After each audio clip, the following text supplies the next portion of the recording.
एक गांव में भोला नाम का एक आदमी रहता था। वो हर दिन गांव के गलियों में जाकर नारियल पानी बेचा करता था और उन पैसों से अपना जीवन व्यतीत करता था। सेहत के लिए सबसे फायदेमंद ताजा ताजा नारियल पानी ले लो। कुछ दिनों बाद रेलवे स्टेशन के बाहर उसने एक दुकान खोला। सुबह शाम वहां टहलने आने वाले लोग उससे नारियल खरीदा करते थे, जिसकी वजह से उसके दुकान पर बहुत भीड़ हुआ करती थी। भोला स्वभाव का बहुत अच्छा था। गरीब होते हुए भी वो जरूरतमंद लोगों की मदद किया करता था। एक दिन उसे रामू नजर आता है, जो खिलौने बेचा करता था। रामू काफी भूखा और थका हुआ लग रहा था। अरे रामू, तुम तो काफी थके भूखे लग रहे हो। ये लो, ये नारियल पानी पी लो। लेकिन मेरे पास पैसे नहीं है। मैंने कहा तुमसे पैसे मांगे, ले लो। जब मेरे खिलौने बिक जाएंगे तब मैं आपके सारे पैसे दे दूंगा।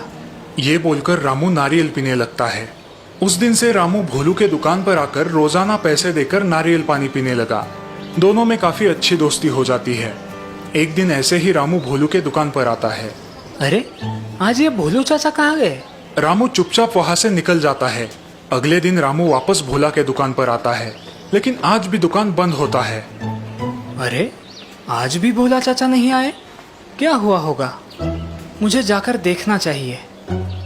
रामू लोगों को पता पूछते पूछते भोलू के घर आ जाता है।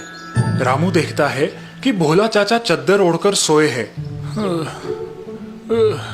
चाचा, क्या हुआ आपको? आप बहुत कमजोर दिख रहे हैं। 2-3 दिनों से आपका दुकान बंद था, इसलिए मैं देखने के लिए आ गया। बेटा, मेरी तबीयत बहुत खराब है।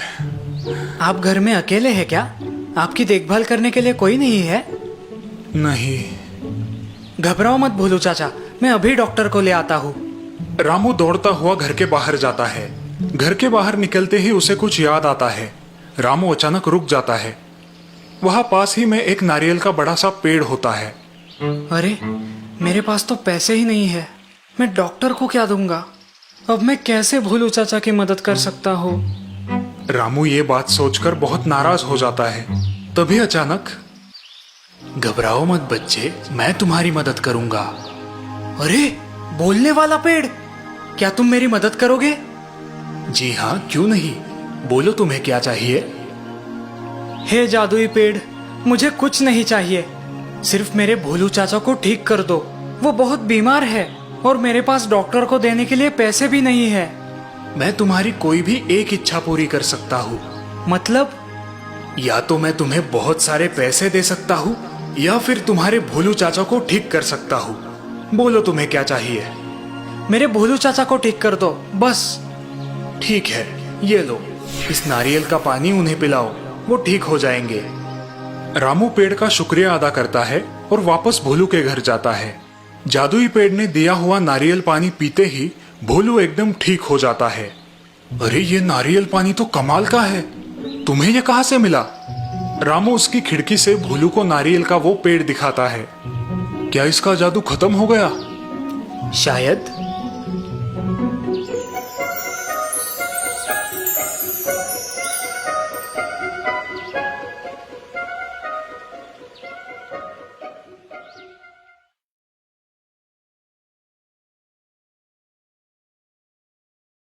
अजय ने शहर में अपनी एक प्राचीन वस्तुओं की दुकान शुरू की थी।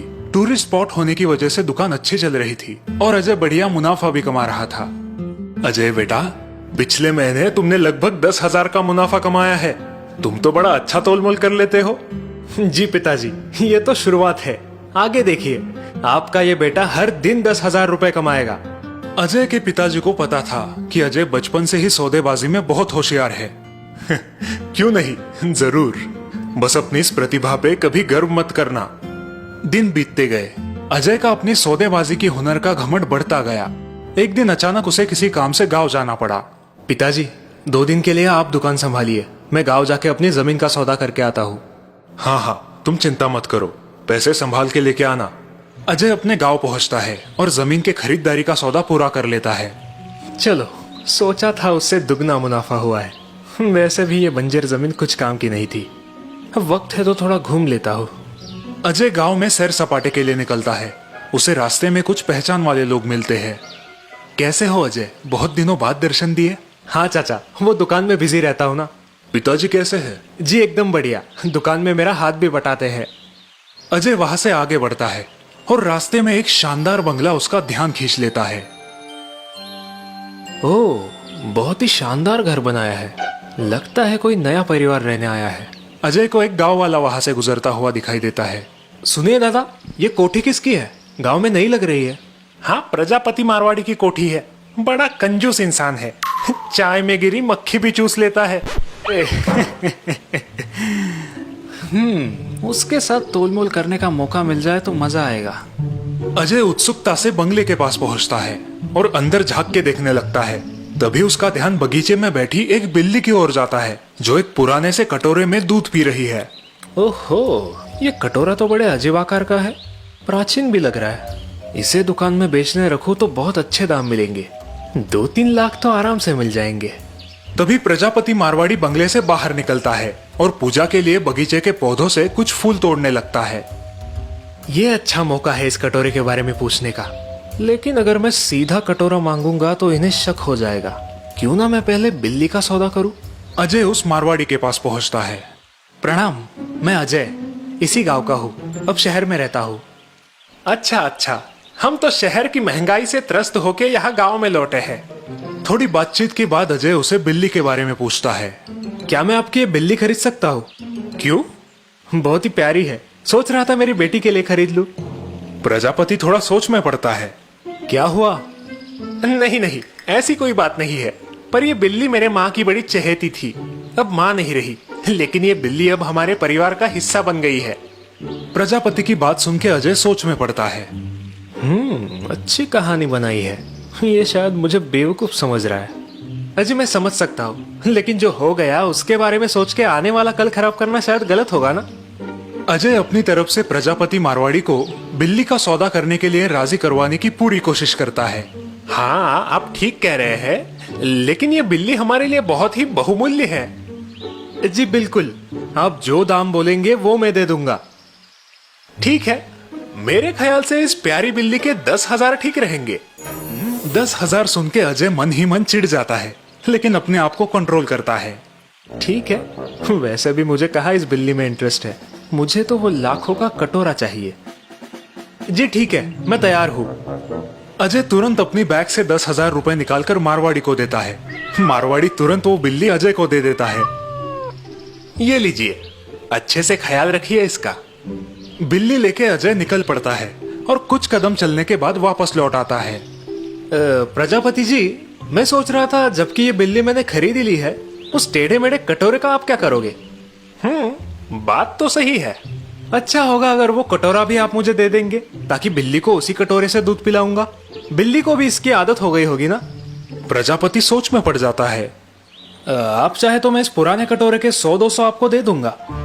अजय की बात सुन के प्रजापति उस पर हंसने लगता है। अजय चकरा जाता है। क्या हुआ, आप हंस क्यों रहे हो? क्योंकि मैं ये कटोरा किसी भी हाल में नहीं बेच सकता। भला वो क्यों? पता नहीं, लेकिन इस कटोरे की वजह से मैं अब तक 8 से 10 बिल्लियां बेच चुका हूँ। अब आप ही बताइए, सोने के अंडे देने वाली मुर्गी बेचने में कोई अकलमंदी है क्या? प्रजापति की बातें सुन के अजय का चेहरा उतर जाता है और वो अपने रास्ते निकल पड़ता है। पिताजी ठीक कह रहे थे। मेरी घमंड की वजह से आज मुझे अच्छा सबक मिला। जिंदगी में पहली बार घाटे का सौदा किया है मैंने।